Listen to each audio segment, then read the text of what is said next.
Hello FPL managers, today we've got the team selection for Game Week 7.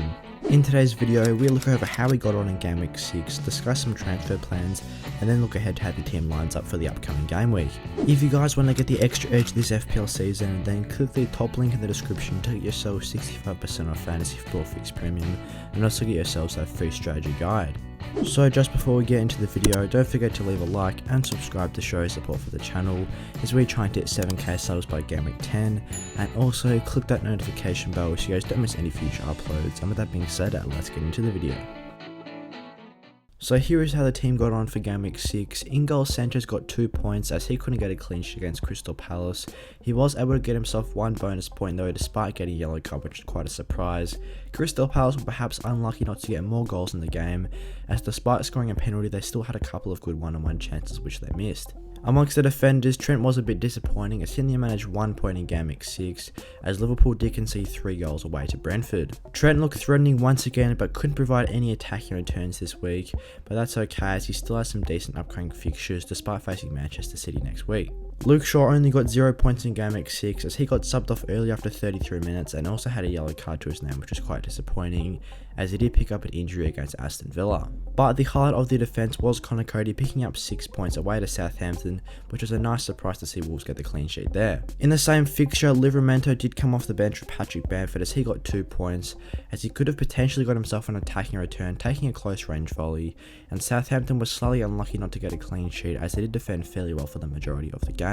And looking towards the midfielders, there was a full house of returns as Rafinha got a goal for the second consecutive week and also got himself an extra point to get up to 8 points, despite having a slight injury in this match. Diogo Jota finally got on the score sheet as he did score a close range header and could have potentially had another one if it wasn't for an excellent David Raya save, so I will take 7 points there. His Liverpool counterpart in Mo Salah also chipped in with 7 points as he got himself a goal and could have potentially had even more returns in this game as he did miss a late one-on-one chance. And the midfield returns was rounded off with Ismaila Sarr getting himself his second consecutive return in 2 weeks, getting himself a goal and 2 bonus points against Newcastle. Sarr provided some great underlying numbers once again, highlighting how he is such a great value option at just £6 million.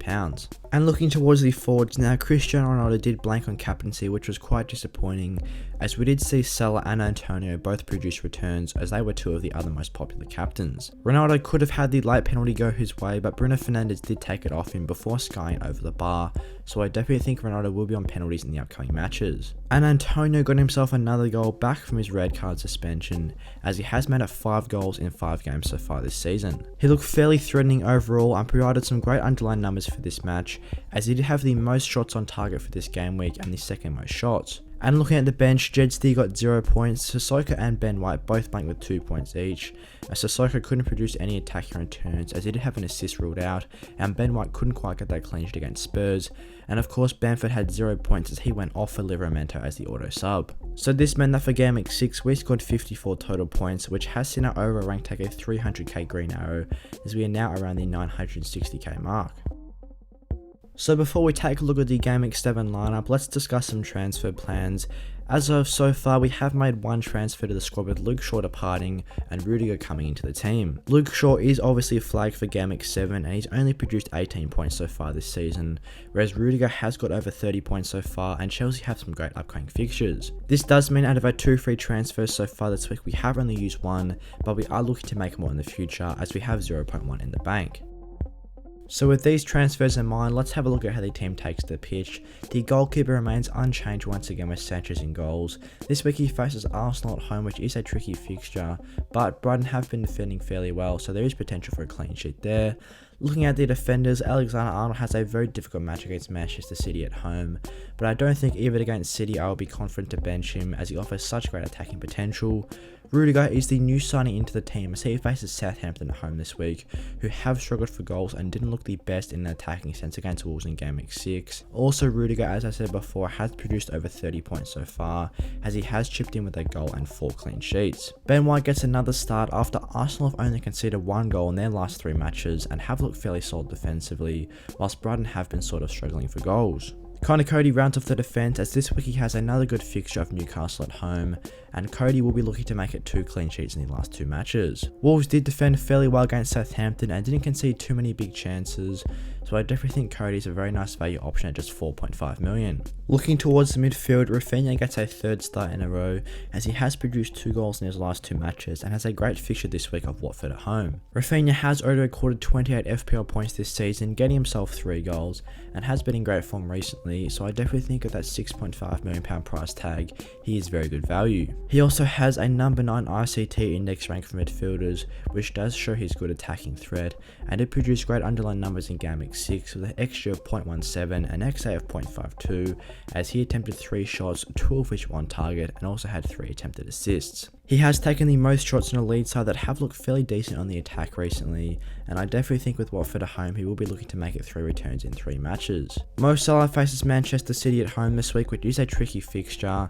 and Salah doesn't tend to score too many goals against the big 6 clubs, but he is Mo Salah and has been in great form recently, so there is no reason why he can't produce attacking returns, as he does offer decent penalty threat still. The Egyptian has already returned 5 goals and 3 assists so far this season, and is on a run of 4 consecutive returns and has already recorded 3 double-digit hauls this year, so I definitely think despite facing Man City he's still a good pick. Ismail Assar is the 3rd starting midfielder, as his great fixture run continues, facing Leeds away this week, who have yet to keep a clean sheet. Assar has got 24 points in his last 2 games, recording 3 goals over this period, and I definitely think at just £6.3 million he's a very good value choice. Looking towards the forwards, Antonio has the captaincy armband this week as he faces Brentford at home, and is coming off 8 points in Game Week 6, looking very threatening. His strike partner in Cristiano Ronaldo could also be a good pick for captaincy, but he has taken the vice captaincy armband, as he did blank last week and looked fairly disappointing in Game Week 6, not really getting into too many attacking positions or taking many shots.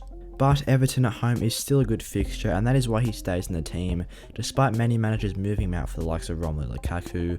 I still think Everton at home is a great match, as Everton have struggled defensively, and Ronaldo has still produced 7 points on average per game. And to round off the forwards, Bamford is currently in the squad, but he is one that is likely to depart the squad, as he does currently have an injury with an unknown return date.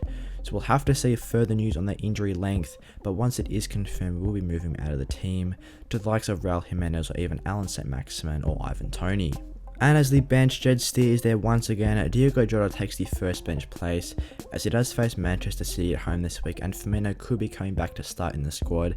He is also another one that is up for a transfer out, depending on whether or not we want to take a hit this week. Livramento faces Chelsea away and is looking unlikely for a clean sheet, so he's on the bench, and Sissoko remains in the 3rd bench position. So that's what I've got for today for the team selection of Game Week 7. I hope you guys enjoyed the video. If you did, give it a like and subscribe to show support for the channel, as we're trying to hit 7k subs by Game Week 10, and also click that notification bell so you guys don't miss any future uploads, and leave a comment what you guys thought of this video and drop your teams in the comments down below. And with that being said, I'll see you guys in the next one.